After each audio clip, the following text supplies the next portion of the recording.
ニゲーミングこうよアニよ楽しい冒険スタートだ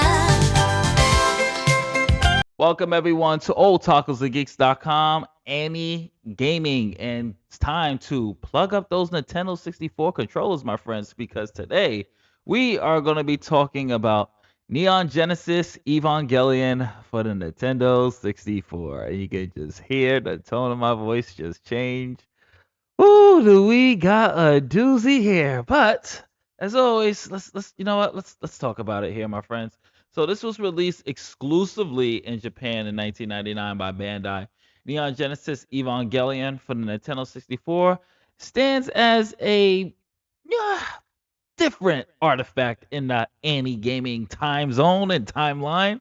It tried to capture the anguish, the visceral intensity of the anime while pushing the boundaries of what a licensed anime game and a licensed game on the Nintendo 64 could be. Nearly 3 decades later, it remains a unique experiment, part action, part cinematic experience, but all Evangelion. So, first impressions of Neon Genesis Evangelion on the N64 are striking. From the haunting opening cutscenes to the dramatic UI elements, it immediately aims to feel like a playable anime.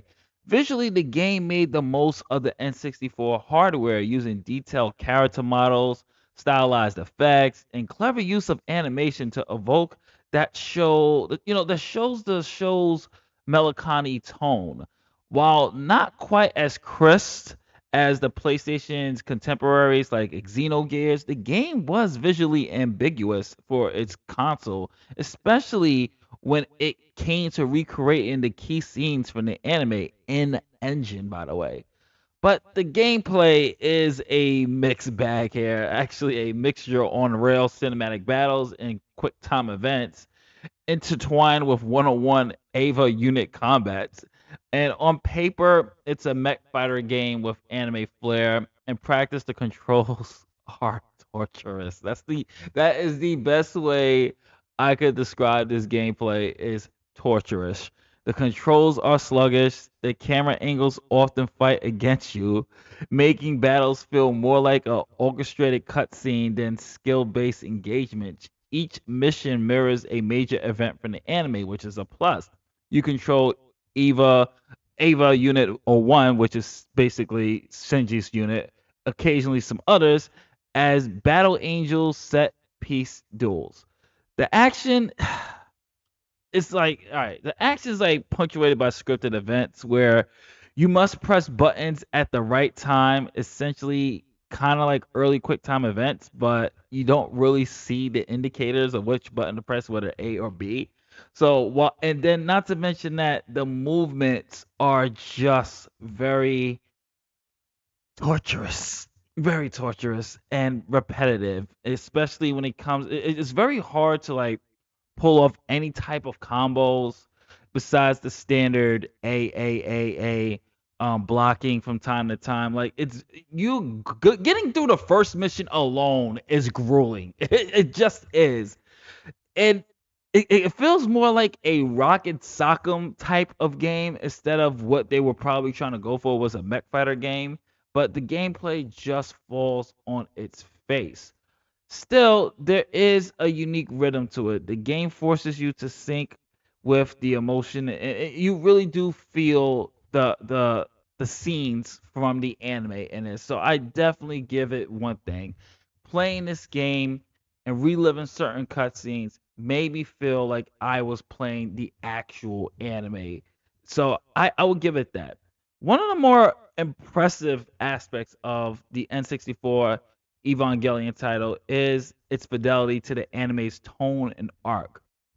Each stage follows an angel battle, complete with dramatic recreations of iconic moments. Shinji's meltdown with Unit 1's berserk state and Rei's sacrifice. These are present with a mix of anime footage, in-game graphics, and scripted in-engine scenes, making the game feel more like an interactive visual novel crossed with a fighting game. It's just not retelling the anime, it's actually simulating the emotional weight of it. And this to this day, I haven't really seen a lot of animes try to do that. anime games, they do have certain cutscenes. Like we've all seen a Dragon Ball Budokai when Krillin dies and Goku is turning Super Saiyan. You still feel the weight, but this particular one, I have to give it to them.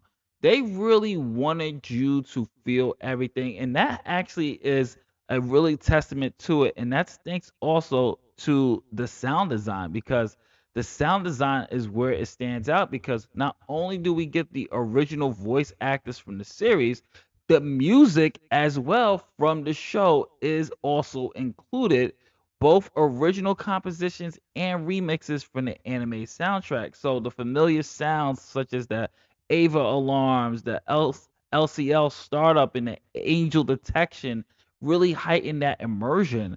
So there are few N64 games that delivered this level of atmosphere as Evangelion did, and it excels on really giving you that anime experience. Though it never left Japan officially, obviously I'm playing it somehow.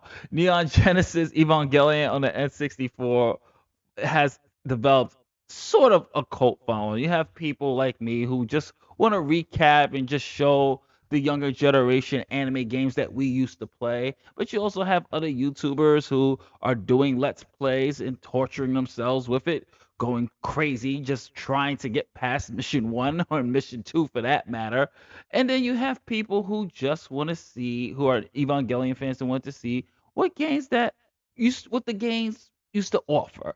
So, like the anime it's based on, Neon Genesis Evangelion N64, to put it nicely, it's ambitious, but it was a complete mess.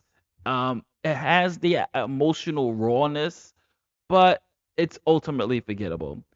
It's less of a game, and it's more trying to make you kind of experience the anime just interactively, but you can technically experience the anime by watching the anime. So I said before in my last episode that I will start playing a level. I'm not gonna torture myself. I tortured myself just recording the gameplay footage for you that you're seeing with my voiceover work. I'm not going to torture myself. So I will start playing levels next episode, because this one I do not want to play again. I really don't. And this is Justin from otakusandgeeks.com. For my people, my era, my generation, my mid 80s babies, my 90s babies who were able to play N64 and got their hands on this, how far did you go? Did you beat the game? Let me know. If you like what we do here, hopefully we earn your subscription. Please hit the like button, subscribe button, notification bell. Helps out the channel tremendously, my friends. And I will catch you on the next episode of Annie Gaming. Later days.